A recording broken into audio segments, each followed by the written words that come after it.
Guys, welcome to another episode of Blokes on a Budget, Tips, Tricks and Money Savers. Today I want to talk to you about something that could save you money, and that's what happens when the power goes out in your house and you don't know why, but you can't reset the breaker, it keeps tripping out and you need to call an electrician. Well, maybe you don't. So first thing you're going to notice is either all the power goes out or power goes out to, say, a section of power points in the house, maybe the back of the house, but not the front, or upstairs, maybe not downstairs. But one way or another you're going to notice you've got no power. So you want to go to your fuse box and you want to check the circuit breakers. The circuit breakers look like that. Pretty much they look like that. The modern day ones, the older ceramic ones, they have an actual fuse in them. And that's a real bitch if you have the problem I'm going to discuss with you and you have those breakers, because you're going to have to change a lot of fuses to try and find the problem. So you go out the front, you're going to find that your circuit breaker is down. Green, it's off. Now you may have a circuit breaker. Let me explain something so you understand something. This is a circuit breaker. This is there to protect the installation, the wiring, the appliances and things like that. This is not there to protect human beings. If you touch a bare wire with this on it, you're probably going to die.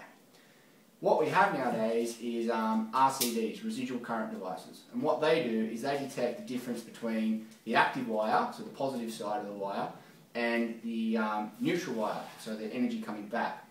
And if it detects there's an imbalance, so we're putting 4 amps in at 240 volts on the active and we're getting less back, that means the power's going somewhere other than the appliance. Probably you on the other end of it dying, or a thing called an earth leakage.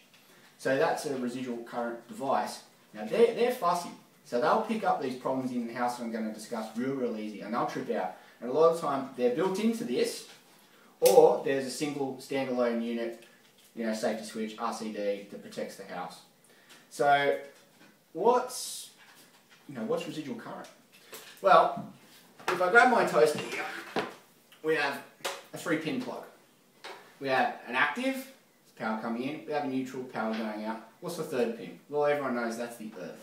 So with a metal toaster, we got 240 volts going in. If something was to shit itself in this thing, we have a metal casing that's going to, if you touch it, it's going to kill you. So they put an earth on it, they earth the casing, so it goes to the ground, because that's the easiest way for the power to go, and not through a human being. As opposed to, say, something like this transformer, which only has 2 pins. Doesn't need an earth because it's well insulated. So, let's take our toaster. If it's faulty, the RCD is going to pick up that there's current going through the earth, and it's going to trip out. And it's going to trip out either your whole house or a whole bunch of power points that are on the same circuit that the toaster's on. Now, if you don't know that it might be a toaster that's faulty, you're going to go and you're going to pay an electrician to come out, and he's going to tell you that it's an appliance. How are you going to know? Right, well, we go out there, the breaker's down. I'm moving a bit closer. We go out there, we reset it, bam, shoots back down again. Shit. We reset it, bam, shoots back down again. Do you think something's wrong? Well, it is. But what it is it's one appliance on that circuit, normally. This is the first thing you want to check.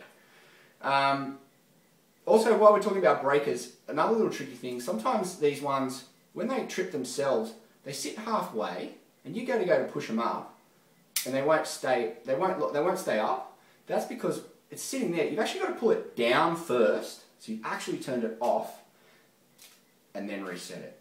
Okay, because that can really get you. So, like I said, it's sitting down here, right? You flick it up, it won't stay on. You think there's a problem, but really there might not be. So make sure you just push them all the way down first, then lift it up. Okay? It is always up for on and always down for off. It's down because in an accident, you hit it, you do something wrong, it flicks down easier than trying to actually lift it up. So that's the first thing you want to check. You want to make sure it goes all the way down and up. Now, if it keeps hitting itself, you need to go into your home and you need to, first up, let me just run out the front and I'll show you the fuse board. Alright, well this is my fuse box, and as you can see, one of the breakers is down. That's the main breaker, but one of the breakers is down. So you're going to try and reset it, and let's say for instance you reset it, bam, it goes down again, bam, it goes down again. We need to work out why that's going down. Now these are built-in fuses with built-in RCDs, so they're not all going to look like this. Some of them might just look just like that, because that's the RCD there. Like I said, with the older houses, you might find a standalone unit over here somewhere, which is a safety switch for the whole house. But this is basically pretty much what a fuse box looks like. Alright, so back inside. Okay, so that's the fuse box, and that's basically what's going to go wrong.